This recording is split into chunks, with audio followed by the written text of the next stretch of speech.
El Señor esté con ustedes. Y con tu espíritu. Lectura del Santo Evangelio según San Lucas. Gloria a ti, Señor.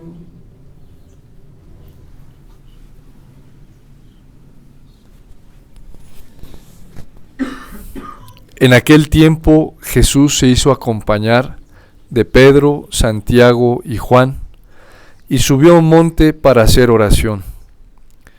Mientras oraba, su rostro cambió de aspecto, y sus vestiduras se hicieron blancas y relampagueantes. De pronto aparecieron conversando con él dos personajes rodeados de esplendor. Eran Moisés y Elías, y hablaban del éxodo que Jesús debía realizar en Jerusalén.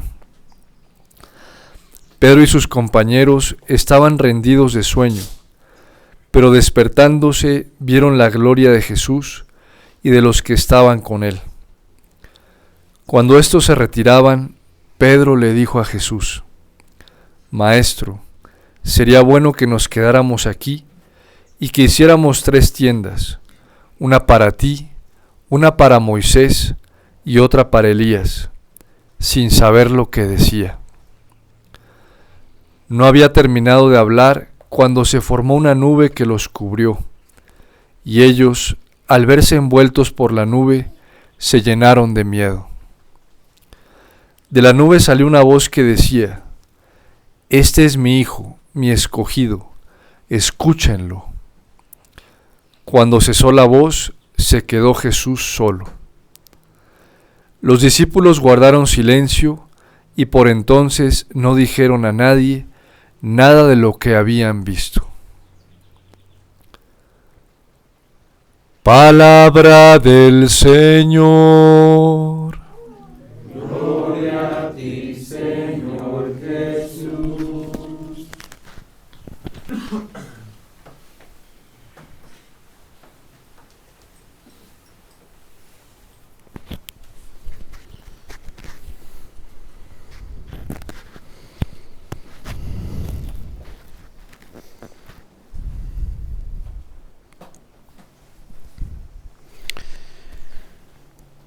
Uno de los grandes errores a los que se enfrentaron las comunidades primitivas era precisamente la negación de la vida de la resurrección, de una vida sobrenatural mucho más grande que lo que se puede experimentar en este mundo, sobre todo la paz, la alegría, sobre todo la certeza que da la fe en la resurrección de que el poder de Cristo es mucho más grande que cualquier poder del mal. Y precisamente la transfiguración que vivieron los apóstoles Pedro, Santiago y Juan, y que luego recordándola la predicaron y la transmitieron a las comunidades cristianas, se convierte en un estímulo muy grande para aquellos que están siendo probados en este mundo, para aquellos que están siendo atribulados. De hecho, es después de la Pascua y de la Ascensión y después de Pentecostés, cuando los apóstoles comprenden de una forma mucho más amplia lo que significó este episodio que ellos vivieron en el monte Tabor, cuando el Señor se transfiguró delante de ellos. Fue precisamente después de Pentecostés cuando ellos comprendieron que el Señor allí les estaba dando un estímulo, una fuerza sobrenatural para que pudieran soportar el trauma de la crucifixión del Señor, de la pasión y de todo lo que el Señor vivió en el momento de la pasión. Por eso el Señor les anticipa a ellos esta gloria, les anticipa este gozo, les anticipa este consuelo, les anticipa algo que ellos no habían llegado a experimentar en algún otro momento y los llena de tanta alegría que el mismo San Pedro le dice: Señor, qué bueno es que estemos acá. Hagamos 3 chozas, una para ti, otra para Moisés y otra para Elías.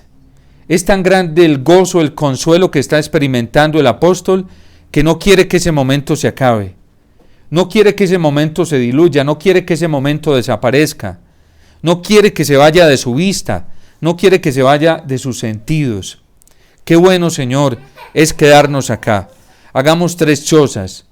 Una para Moisés, porque ahora sí que estamos entendiendo la ley y estamos comprendiendo todo lo que nos dijo la ley acerca de ti y estamos comprendiendo lo que dijo la ley acerca también de nosotros, porque en ti estamos viendo realizadas las promesas que Dios nos tiene hechas desde el Antiguo Testamento en la ley con Moisés.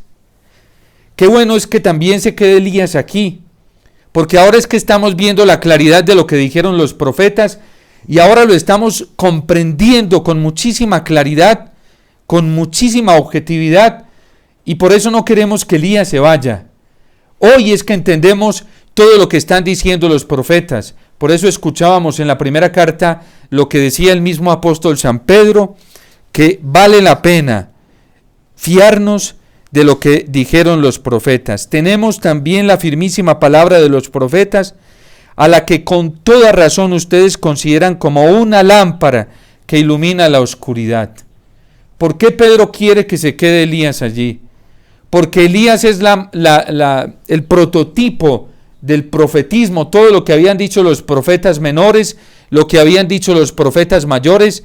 Elías es la figura, es la imagen, es el tipo de los profetas.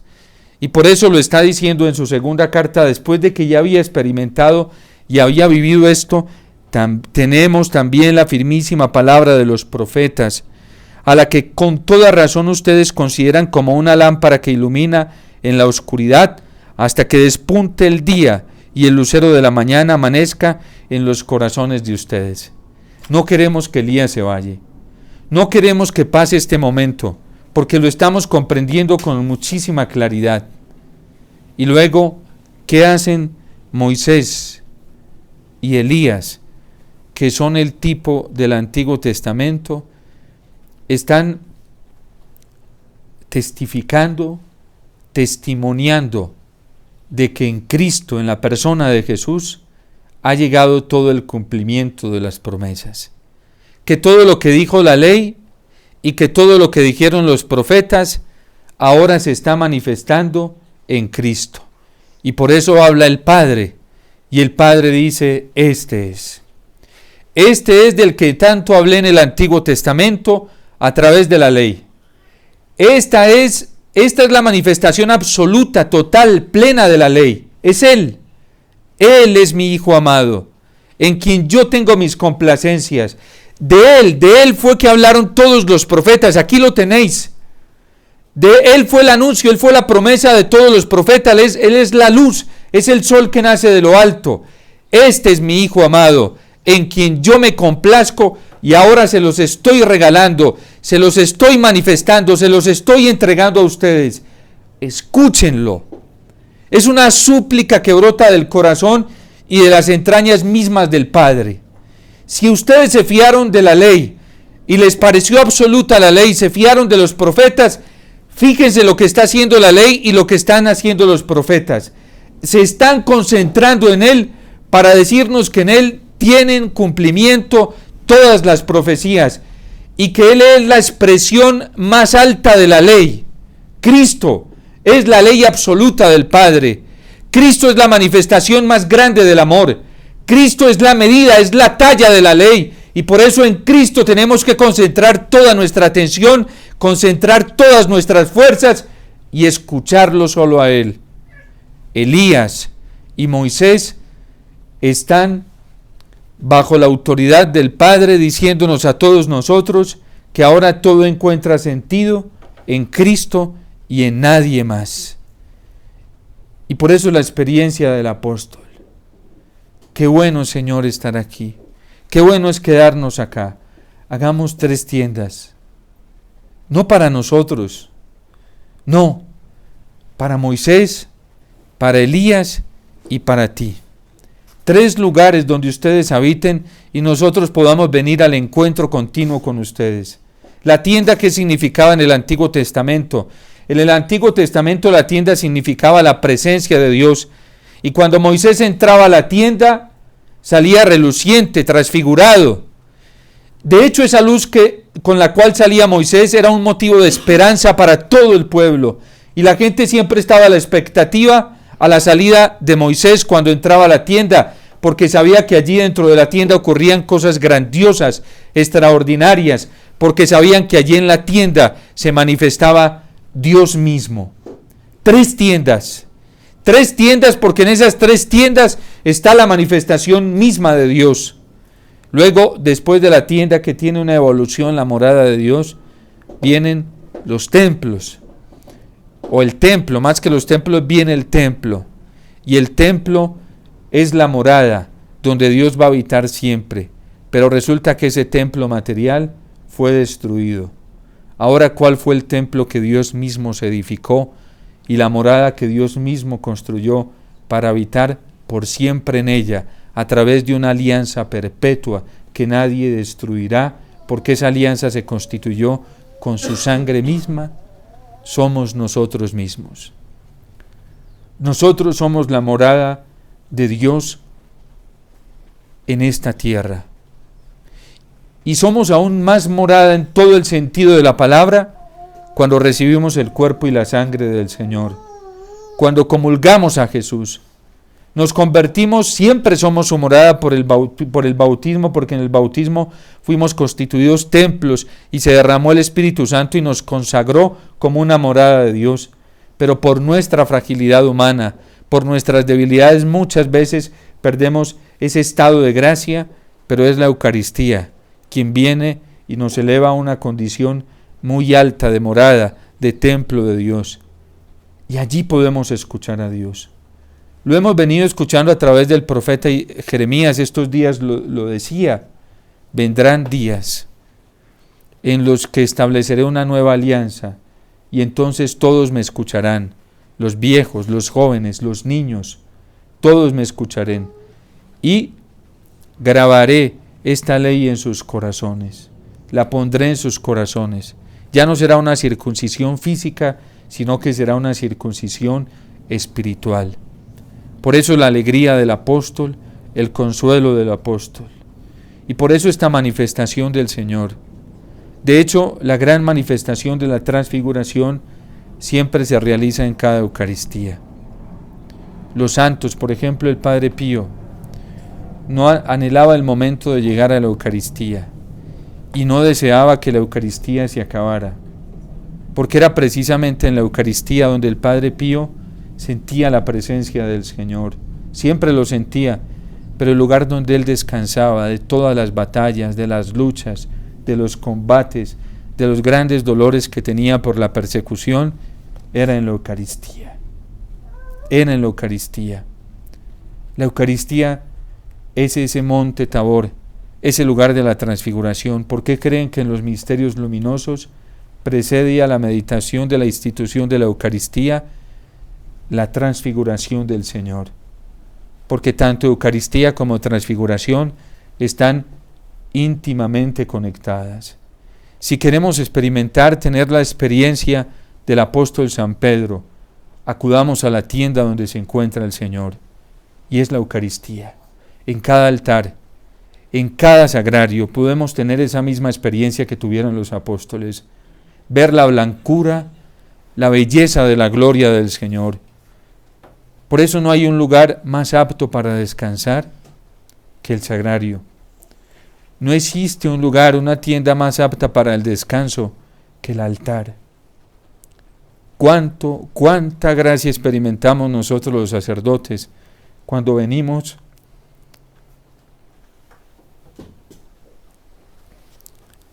con la conciencia plena de que el único lugar de refugio para nuestro corazón sacerdotal es el altar. El único lugar de descanso para nosotros los sacerdotes es el sagrario.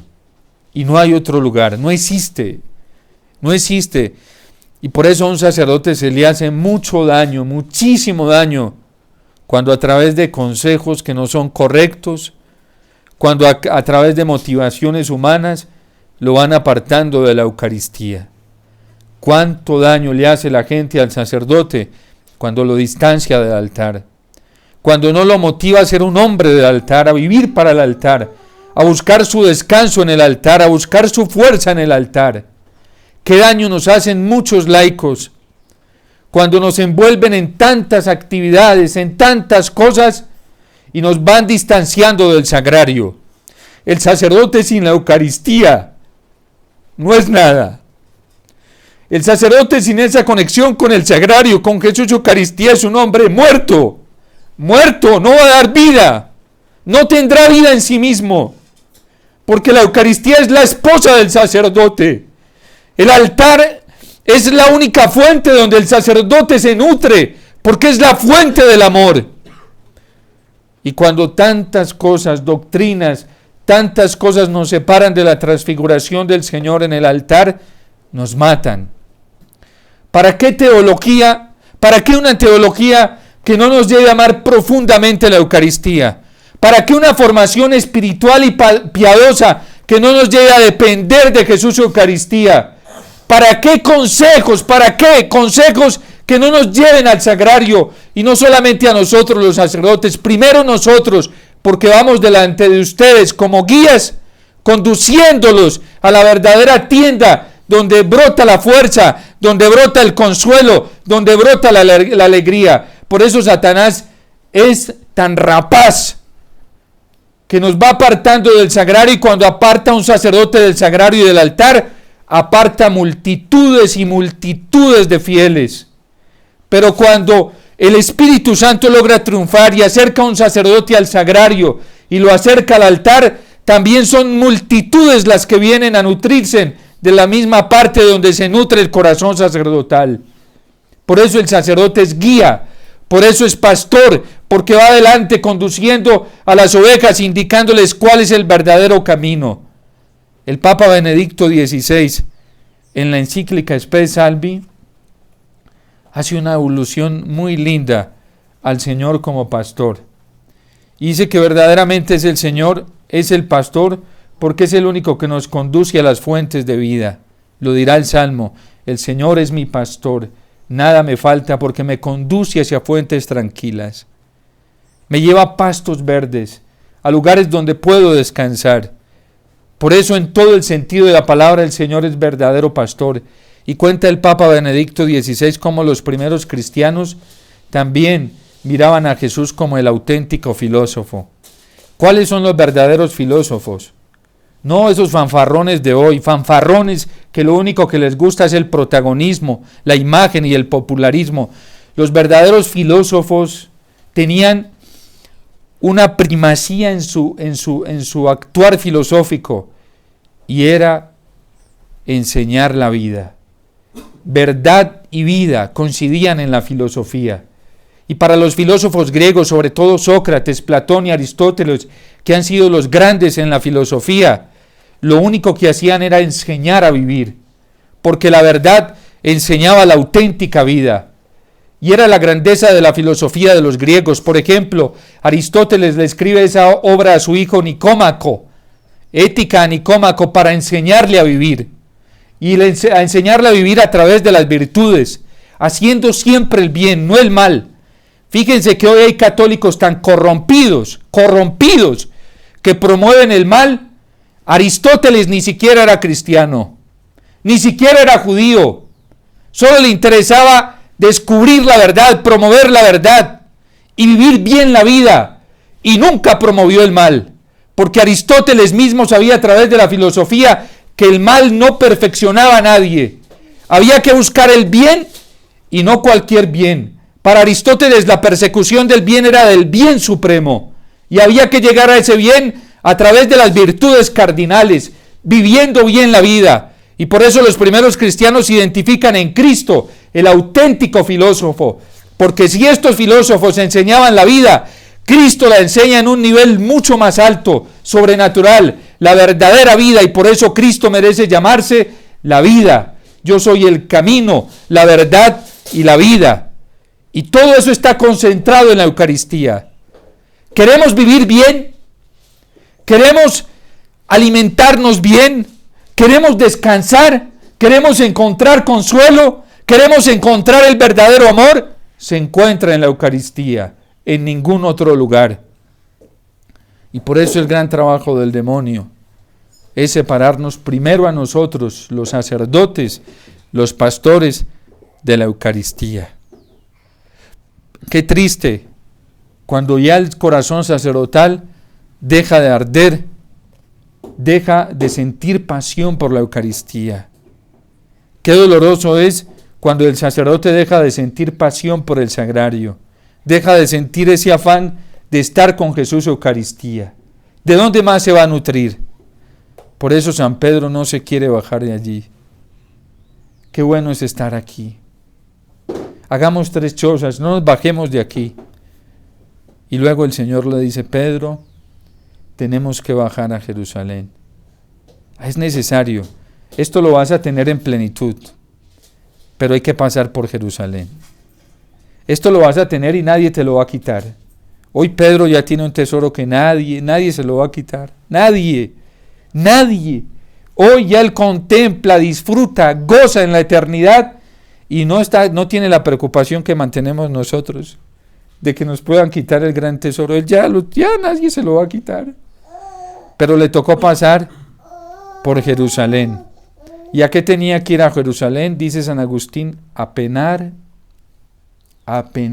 porque en Jerusalén se pena. ¿Cómo no va a penar uno cuando hay tantos peligros que nos quieren apartar del Señor? Eso produce pena.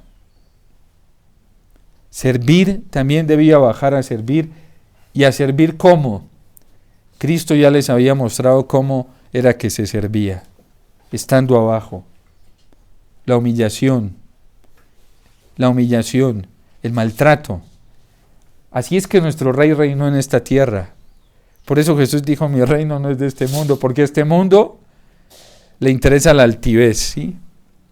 Le interesa la vanidad, la gloria. Mi reino no es de este mundo, se lo dijo a Pilato. Yo soy rey. Has dicho bien, le dice a Pilato. No es que Cristo no sea rey. Es más, hacen una inscripción en latín, en griego y creo que en arameo, las 3 lenguas del mundo actual, ¿sí? Que consolidaban la totalidad del mundo. Este es el Rey de los judíos, Jesús Nazareno. ¿Y cómo reinó nuestro Señor? Clavado en una cruz, humillado, escupido, despreciado, no tenido en cuenta. Allí no estaban los medios de comunicación social más importantes, ¿sí? Y seguro, no hay que creer tanta mentira, que si en esa época hubiera existido YouTube, allí no estaría. Y la mejor muestra de eso es que a YouTube no le interesa hoy la Eucaristía. Y si no, hoy Cristo fuera farándula en todos los medios de comunicación más importantes, la Eucaristía fuera lo más importante. Si eso fuera así, hay algunos teólogos que dicen, no, si Cristo hoy estuviera, Cristo sería el que, pues hoy está, no es que estuviera, está presente en la Eucaristía, está presente. Y Cristo no es la tendencia, la Eucaristía no es la tendencia hoy en las redes sociales. No es la tendencia. Debería ser la tendencia, porque Él es el más grande, el más importante. No hay nadie más grande que Él. No existe nadie más importante que Jesús Eucaristía en esta tierra, en este mundo. Pero no es noticia, no es tendencia. No es el más importante para muchos predicadores. No es el más importante para muchas comunidades, movimientos laicales. No es el centro, no es el más importante. Y Él es de quien depende absolutamente todo en esta tierra. Si la Eucaristía no estuviera, si Jesús Eucaristía no estuviera, ¿qué sería del mundo? ¿Qué sería del universo? Todo entraría en caos. Cristo Eucaristía es lo más grande y lo más importante que nosotros tenemos. Por eso escuchemos al Padre que hoy nos dice, no